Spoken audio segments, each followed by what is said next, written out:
Hello there, and a very warm welcome to this, the second presentation of the multimedia project Cyber Attack, Cybercrime, Cyber Warfare and Cyber Complacency. This is a UK and Europe centric project covering the types of cyber attack and cybercrime that we're exposed to, and actually how the infrastructures and the mitigations that we've currently got in place leave us very exposed. The previous presentation, the introductory presentation, covered at a business level and a higher level the mechanisms of a DDoS attack and how DDoS mitigation engines and devices can in some way reduce the impact. This presentation, the second in the series, will cover basic DDoS. Subsequent presentations will cover things like DNS reflected attack, the more advanced attack, and there we will utilize some of the code that we produced for the project that actually goes through on a line by line raw packet code to produce a DNS reflected attack. So, true to my reputation for being blunt and candid, what's this project about? Well, it's basically about two things. The first, in the UK and to an extent in Europe, I believe we're very complacent about the threat that cyber presents to us.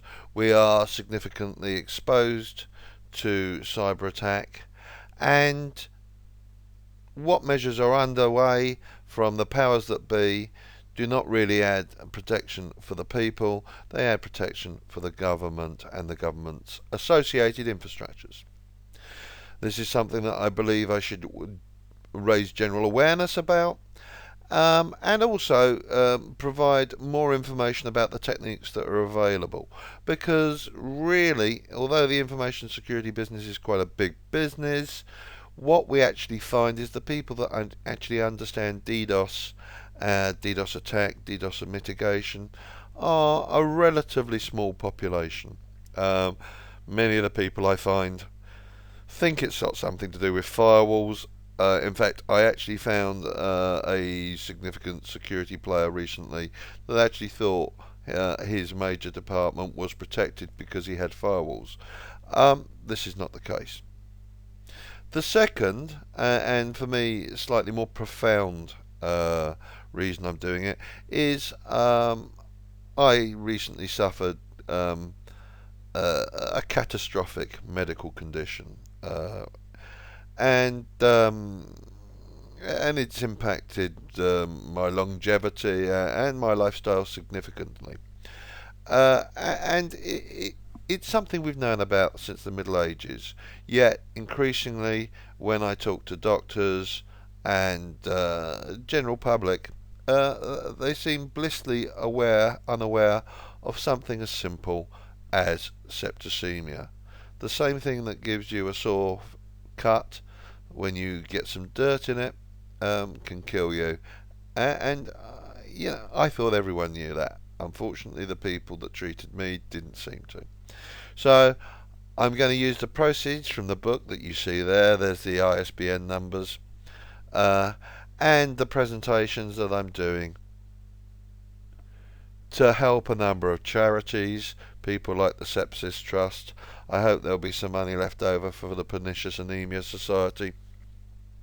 People like that. We cannot let this state continue. And lastly, just a little bit of a thank you for my fellow directors and the testers, techies and the hackers, whatever they like to be called, that work at my firm. They've covered up for this quite time-consuming indulgence that they've undertaken, so there's a big thank you there. More to the point, donate to these charities, buy the book. It will help people in the future. Thank you very much, and on to the core presentation. So before we go into the different types of attack and what the packets look like, how they're engineered, let's just have a quick recap on what a DDoS attack, a distributed denial of service attack, looks like. Now let's do a deep dive on a DDoS attack. Now this is a slide we'll be using throughout the presentation, and it shows a pretty typical representation of an e-commerce situation. You have your web servers, and they will front up our e-commerce platform with databases and transaction servers, Java, what have you. In front of that, there'll be load balancers and a firewall. Connecting the firewall and your e-commerce platform to the internet, you'll have a perimeter router, and that will connect via a local loop onto the internet. And the internet will connect you to all your customers, all your channels, and like the saying goes, there are good guys and there are bad guys out there on the internet. Now, if you've sized your e-commerce platform correctly, there should be no issue, and it should function as expected. And many people, as you know, are very keen for the e-commerce channel to be successful. They're becoming more and more significant for many businesses. But as we've said before, there are good and there are bad out there. And the bad takes the form of botnets. The botnets are constructed out of normal PCs, typically that haven't either been patched or don't have AV software on there, and that allows malevolent parties to exploit them and use Trojan loaders to load effectively whatever they want. And in the case of a DDoS, that will be a DDoS attack engine. So a malevolent party, usually hacktivists or organised crime, or even in cyber warfare, unfriendly governments, can send commands to this collection of unprotected PCs that have been, if you like, possessed, and in the case of a DDoS, they will start sending a flood of packets. Now it will ramp up quite quickly. It will start off with hundreds of packets, and then it will go to hundreds of thousands, potentially even millions. And the effect to your website is that it will rapidly exceed their capacity to handle it. The website itself will lock up. Often it will fall over, and this will take seconds. Your firewalls are not DDoS protection tools. They probably will not withstand the attack. And even if you have a top-of-the-range Nokia, Checkpoint, or Cisco ASA or Juniper, quite often we find that their translate tables or their connection tables fill up in minutes, and they are unable to service your customers. Yet the ISP, because they're sized for a significantly greater number of packets than your platform, will continue to function. So you probably will not even get notified by them, and it will probably be a little while until you know that you're being attacked. And of course, this has a serious business impact. The bottom line is your website is down, your e-commerce platform is down. At a business level, no money coming in. Now in the book we describe various formulas and calculations to work out how much money this costs you. But at the very basic terms, you can think in terms of lost revenue, lost customers, increased competition because your competitors will be able to stay up when you are down. And denial of services go on for prolonged periods of time. They can last from several hours to several weeks, and it is very unusual for them just to be one-offs. They will repeat. Ultimately, the customer sees your site as down. Now then, we know that botnets can launch DDoS attacks. But what kind of attacks can they really launch? The first of these is the basic flow attack. These basically are packets, often not even compliant to the protocol of the port they're being sent to. The objective is just to use up bandwidth. Moving up the evolutionary scale, we get more complex packet floods. These consume an atypical amount of resource, and the best example, and still the most common attack you're likely to see, is the SynFlood.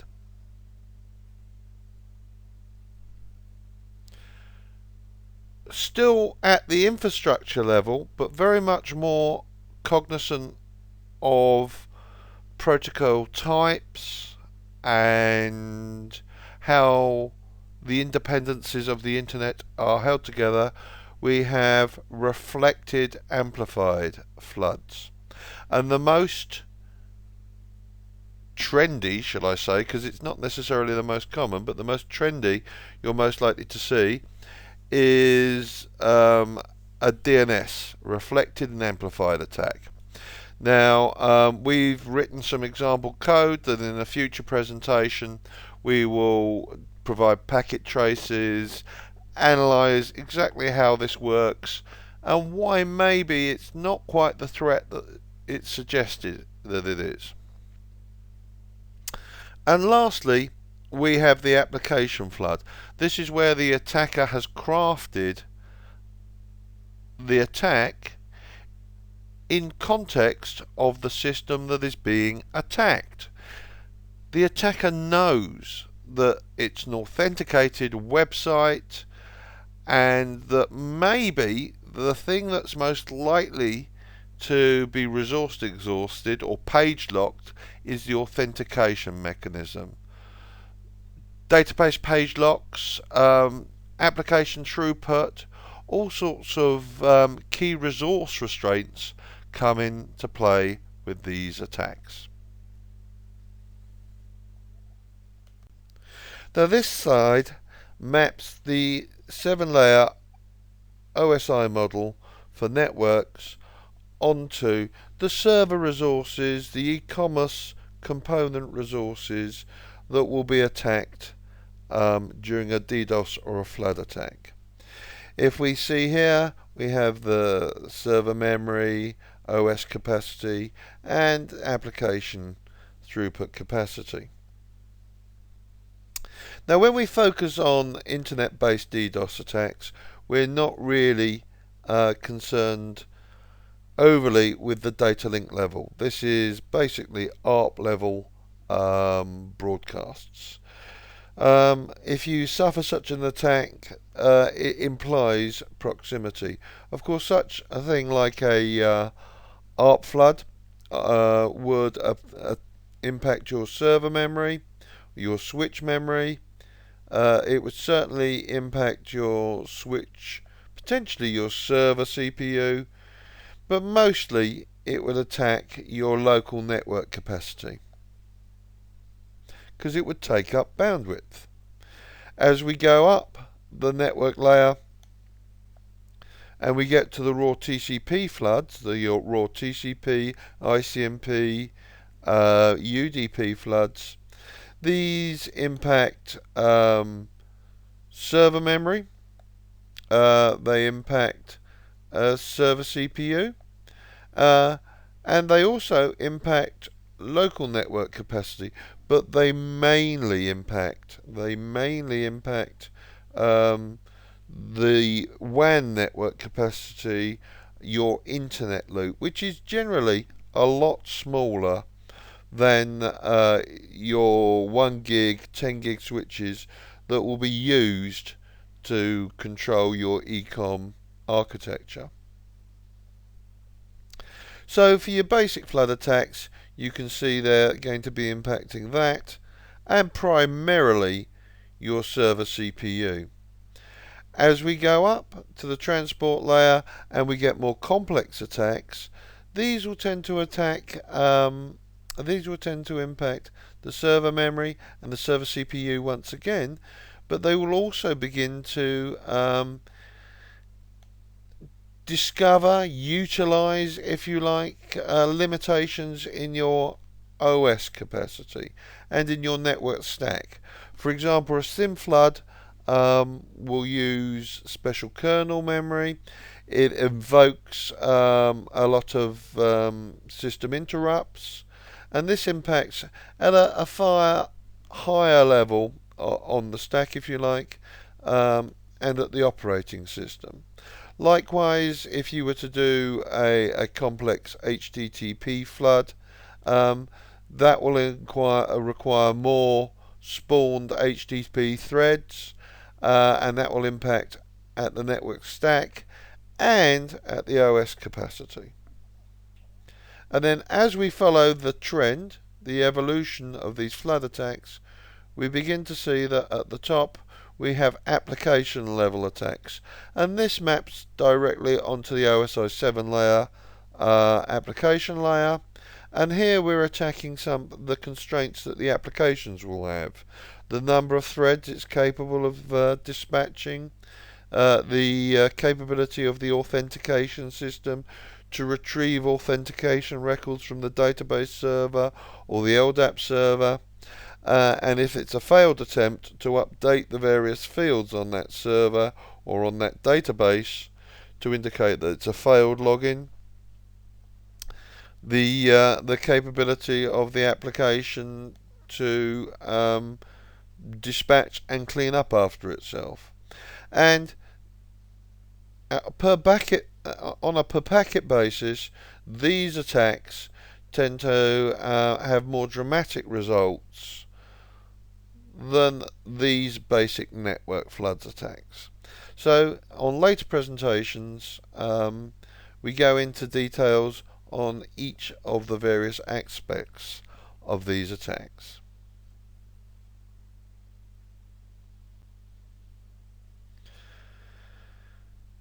Now this slide clearly shows a hierarchy of attacks. You have the basic flood attack at the bottom.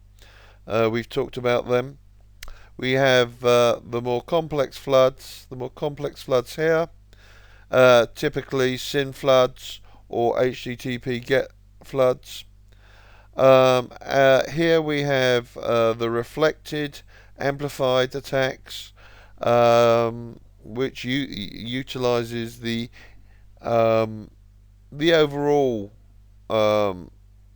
ubiquitous misconfigured number of servers on the internet, whether that be DNS or servers with chargen, or even there are some feasible attacks with mail servers. But lastly, right on the top of the hierarchy, we have your application level attacks. For this presentation, the main focus will be these two areas, the complex SynFlood and the basic flood, which is basically UDP, ICMP and TCP. So let's start with the basic flood attack. A basic or simple flood is very simple.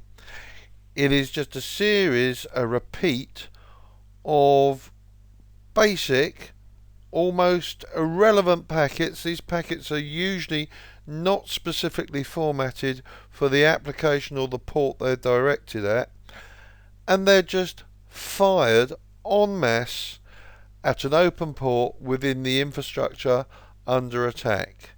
So it's very, very simple. They can be constructed out of Perl, out of using Netcat, or even PHP, as we'll see in the next example. But their whole modus operandi is to send as many packets as possible to try and use the lower limit of the most constrained resource in your infrastructure. So if you haven't refreshed your server infrastructure in a couple of years, you might find it hitting your server CPU or your server memory. If you're still on a 100 megabits twisted pair server infrastructure, it will be trying to exceed that, trying to generate packets. It really is the simplest of all attacks. Now, this is a real life example of a basic flood. We retrieved a PHP based zombie from one of our honeypots several weeks ago, and we've used it as a case study here. Analysts will let you believe that the days of the basic flood are gone, and that's not true. They are ubiquitous, and they are the very bread and butter of DDoS attacks. This particular one was very simple. It attacked UDP 53. It really wasn't a DNS attack. It just sent basically unformatted junk to the UDP port that happened to be open, which happened to be DNS for that particular organization. So you can see a trace of one of the packet sequences. It was sending from one of our servers to a victim on port 53. TCP has nicely formatted it here to look like DNS, but actually this is the first packet with the first packet fragment, the second packet fragment, third packet fragment, and fourth packet fragment of an exceptionally large DNS packet, a UDP packet. Let's be very clear about this. It was a UDP packet. And to exemplify my point, if we then go and examine the content of the packet more clearly, yes, we have the standard IP header stuff, and then where we go straight into the UDP content, here there should be all sorts of resource indicators, query types, etc, etc. We get the letter ha ha ha ha ha ha ha, and it goes on for many hundreds of bytes. This is just the equivalent of a netcat of 8K's worth of H's.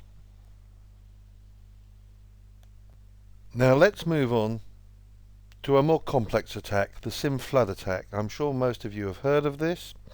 It is a complex attack, it's a very elegant attack, and it's an oldie but a goodie. Now, before we can understand the mechanisms of the SynFlood attack, we need to understand how TCP/IP establishes reliable connections using the TCP protocol. Now, this is a mechanism ubiquitously known as the TCP three-way handshake. If you look at the slide, we represented an initiating computer. This is the computer that is looking to establish a connection to obtain a service from a listening server, the listening computer. On the listening computer there is an object called the connection table. Now, this is merely a memory table used to keep track of all connections. Now, the first step in the three-way handshake is when the initiating computer sends a initializing packet known as the SYN packet to the listening computer. The listening computer will then respond with the second step, the SYN-ACK, and at that time it establishes a half-open connection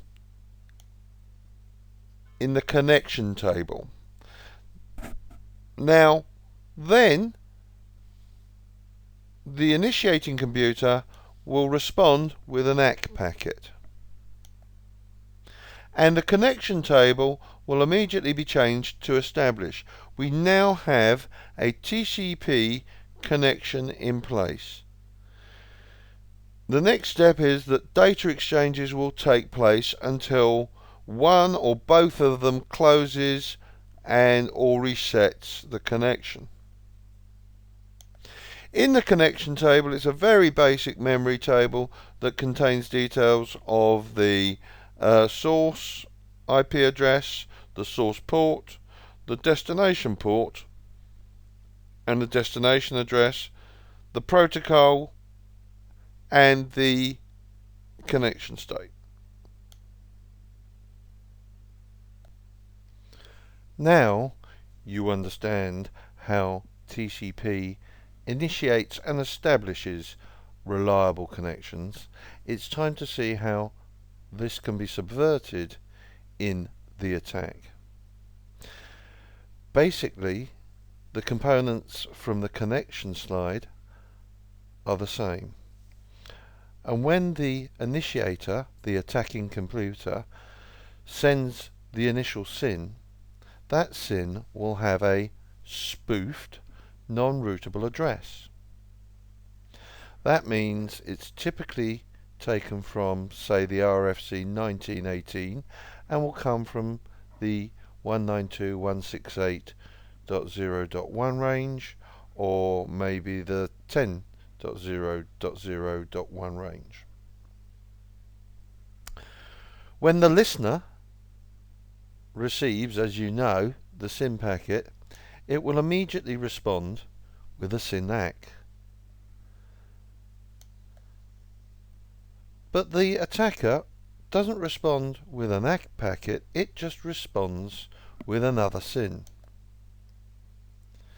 The SYN entry from the first SYN is still placed into the connection table, and another SYN ACK is sent out. And the attacker never responds, resulting in yet another SYN entry that will never be removed and never be upgraded to the connection state. When the SYNs continue, the attacked computer will continue responding to those, taking up CPU bandwidth, but also it will end up in the connection table, becoming congested. And eventually the attacked computer will be, as shown here, unable to respond.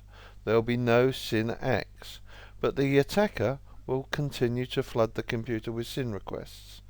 This will have the effect of filling the connection table, which in older and out-of-date OSs results in those computers, the firewalls, the web servers, what have you, are bending. On newer systems, as you know, there is more memory, there is more CPU power, but still, although the computer may not fall over, it will become unable to respond, and therefore you will see how this could be a very, very effective attack. Now I know that you know, like many of us, you'll find the SynFlood attack is a charming attack, full of interesting nuances that make it worth studying. However, the classic attack that we've seen represented doesn't actually portray what you will see in real life. In real life, nearly all attacks arise from behind a firewall, and most firewalls will use NAT and PAT. Correspondingly, when you send the packet out, a real routable address will be imposed on it. So when our target victim host responds, it will be received by a host that is not expecting it. and therefore it will respond with a reset. Now the reset flag on a TCP packet is a host or a router's way of saying, I don't know what the heck this packet is, it didn't come from me. And as a response, the SYNACK packet, the SYNACK state, will be removed from the connection table, and that storage freed. So as this process continues, we'll have a stream of entries being added and then gradually removed. The amount of packets sent to the host is larger than the traditional attack, because not only is it receiving SYNs, but it is also, as you know, receiving resets. Now you'll know that as the resets received, they are gradually removed from the table. But it is unlikely that our host is able to keep up, and therefore the behavior of the machine is non-determinable. It may fall over, it may lock up, or it may just become very slow. However, it's still an effective attack, and viable e-commerce services cannot survive on a web server that is having this kind of attack thrown at it. Now we've come to the end of this presenting, and I know what you're thinking. You want to try an attack, and you can. It's easy. You have the resources. You know you want to. So the first thing, the easiest thing would be, and I'm bound to say this, wouldn't I, is buy the book. That has all the information you'll need. If you want, a bit too eager to download it or to buy a hard copy on Amazon, why don't you try either to use hping to generate an attack, or use netcat to generate a simple flood attack. Both are simple. If you want to look at the forensics, using TCP dump is a good way to familiarize yourself with the various packet formats that you can use. You can use this very simply and very easily, and it's readily available. If you want to see the effect of a SynFlood on a connection queue, you use netstat, and again, why not? It's simple, it's easy. A word of warning: you can't usually do these sort of techniques on real attacks, because the real attacks use most of the internet. You're using hundreds of thousands of computers to launch the attack, not just one. But play with it, enjoy, you know you want to. Thank you for your time. Now I know, you know, that you want to know why I've been talking like this. And the simple reason is I've been practicing my NLP and my Milton meta model for linguistics. I'm hoping to basically encourage you to buy the books. I personally find it incredibly irritating when people do it to me. So here's a word of apology. I must have been hanging with hackers for too long. And by the way, if you start clucking like a chicken, it's got nothing to do with me. You've just lost it. Well, congratulations, you've made it through listening to my voice the whole presentation. Give yourself a pat on the back. As I promised, I've given you the URL for the Sepsis Trust and ICU steps. Please donate. As part of this project, I'm not only writing the book, I've written a number of Android apps that hopefully people will find useful and therefore contribute. And also there's these YouTube videos. sepsis and the aftermath of any prolonged ICU stay is a very, very a traumatic experience. And like I say, many people aren't as stubborn as me, and they literally have to give up work. More people are affected by it than those that than many of the cancers. Many people suffer post-traumatic stress. Um, Over 16% of them suffer really severe post-traumatic stress, and that's just not acceptable in this day and age. So please donate. As I mentioned, there are Android apps out there that will be updated. There are more videos coming, and there's the book. So if you don't think any of that is of value, please just go straight to the Sepsis Trust and donate directly. Thank you very much. That's the book.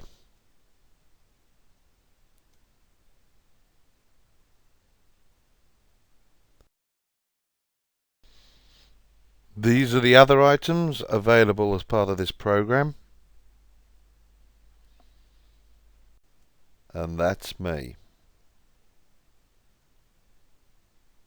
Thank you for your time.